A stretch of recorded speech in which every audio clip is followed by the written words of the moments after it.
Arro! Sejam todos bem-vindos a mais uma aula de xamanismo tradicional aqui na plataforma do Umbanda EAD. Espero que todos estejam estudando bastante e tomando bastante contato com o xamanismo. Tô vendo também que o pessoal está participando bastante do fórum aí, dialogando, tirando dúvidas.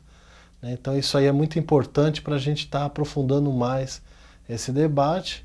E também a importância da gente ir fazendo aí as tarefas, acompanhando esse processo dessa jornada que está sendo esse curso, uma vez por semana aqui com vocês, já estamos encaminhando para a terceira semana aí de estudo, de aprofundamento desse tema que é o xamanismo tradicional. Vou fazer aqui então a abertura dessa aula, que nós vamos falar hoje sobre a obtenção dos poderes xamânicos. Já falamos bastante a respeito dessa questão do contato com os espíritos, e hoje vamos falar mais um pouco desse tema, que é um tema que não se esgota, poderia ter muitas aulas sobre ele, mas vamos tratar ainda mais algumas questões que são importantíssimas para que exista então a obtenção desses poderes xamânicos, que o xamã possa então ter acesso a esse universo de possibilidades que facilitam o tratamento tradicional. Para começar então essa aula de hoje, eu vou fazer uma invocação aqui, vou chamar um espírito, que é o espírito da águia, que é muito importante, nós vamos falar dele hoje, do voo, e vamos fazer aqui então um canto para estar invocando esse espírito aqui, para estar acompanhando essa aula de hoje.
Arro! O espírito da águia possa então nos acompanhar durante todo esse encontro de hoje, dessa terceira aula.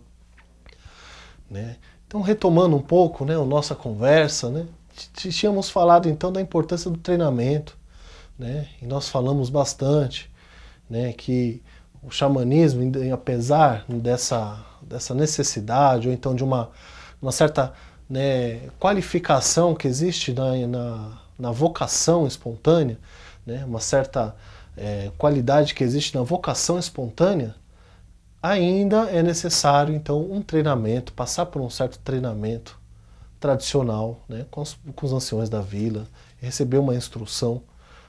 Então isso é muito importante, eu sempre repito isso, porque é uma característica importante do xamanismo. Você tem que passar pelo treinamento com os mais velhos, com os anciões, que detêm todo o conhecimento daquela comunidade, daquela cultura.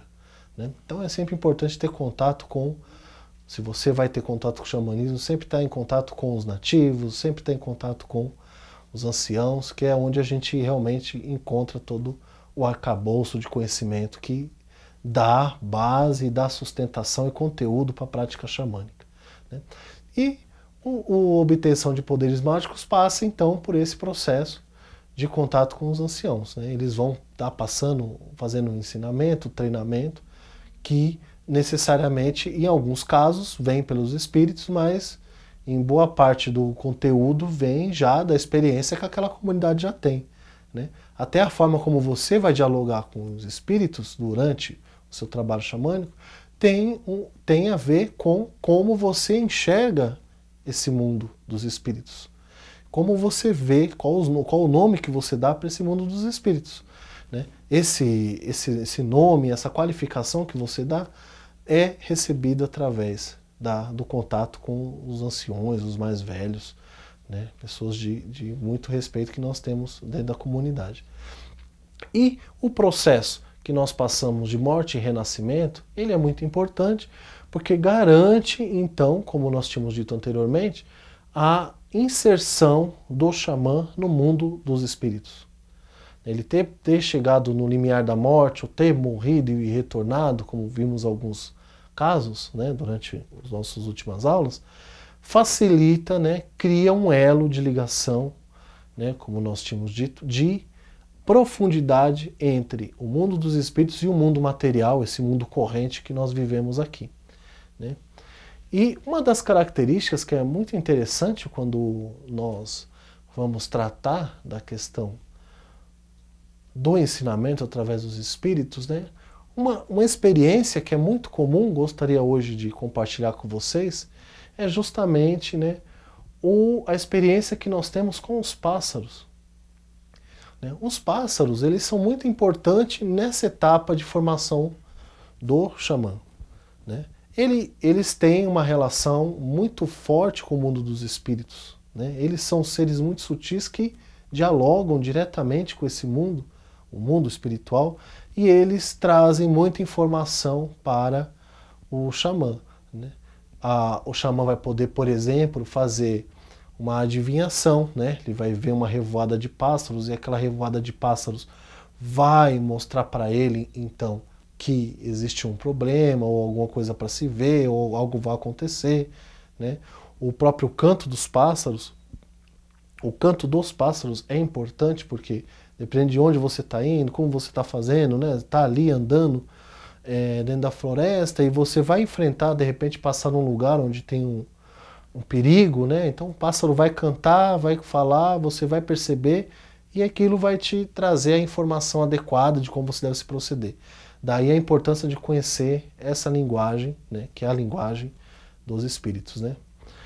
E o que acontece muito comumente é você, por exemplo, estar durante um trabalho, às vezes você está fazendo uma imersão, né, com uma planta de poder, por exemplo, durante o processo de treinamento, e é comum você ver aquela imagem, né, do pássaro, né, ele vem, né, muitos relatos, né, nos grupos em que eu trabalho, os grupos que eu procuro estar orientando, né, a gente sempre tem muitos relatos, né, as pessoas relatam bastante, esse pássaro vem, ele encosta o bico no seu nariz, fica olho com olho, e ali ele te leva para fazer, né, uma jornada.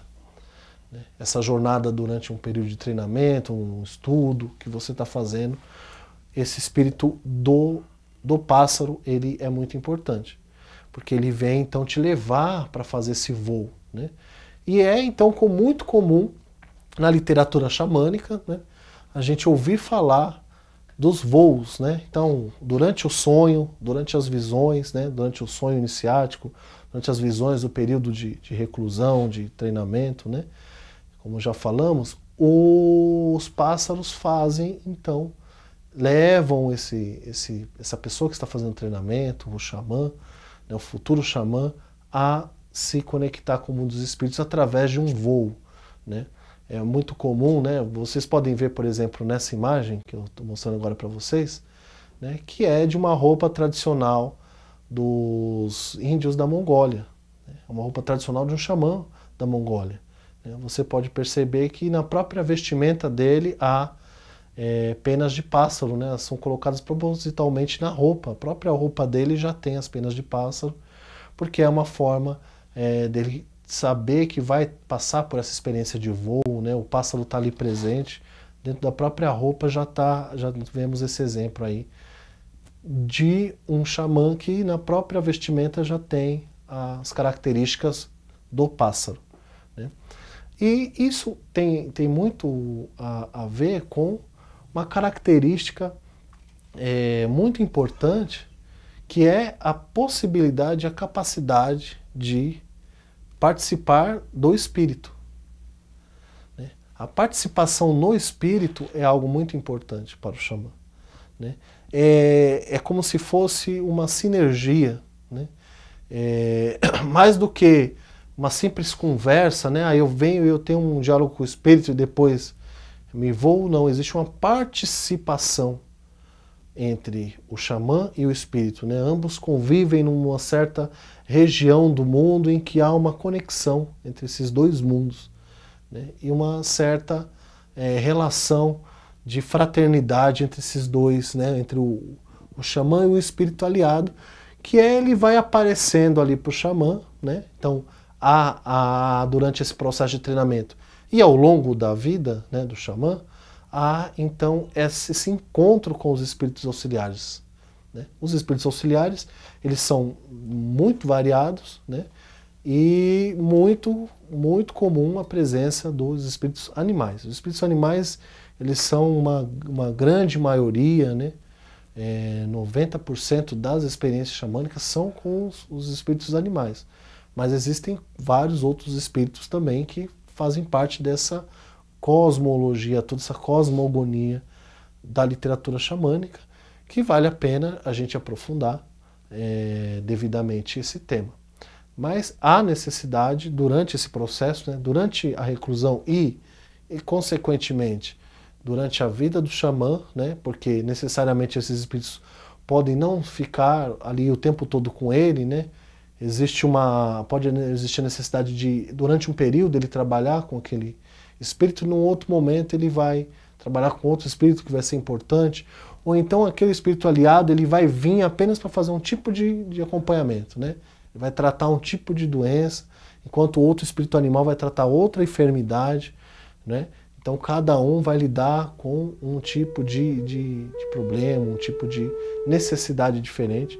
Então por isso há uma variedade e também uma certa flexibilidade com relação aos espíritos aliados, apesar de ter xamãs que sim, eles, né, têm o espírito aliado já acompanhando ele durante toda a vida, né? Então há também esse relato.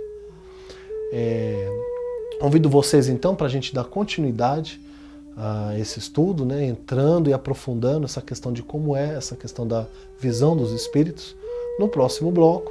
Então espero vocês logo mais, né, na sequência, para a gente dar continuidade ao segundo bloco dessa aula de hoje.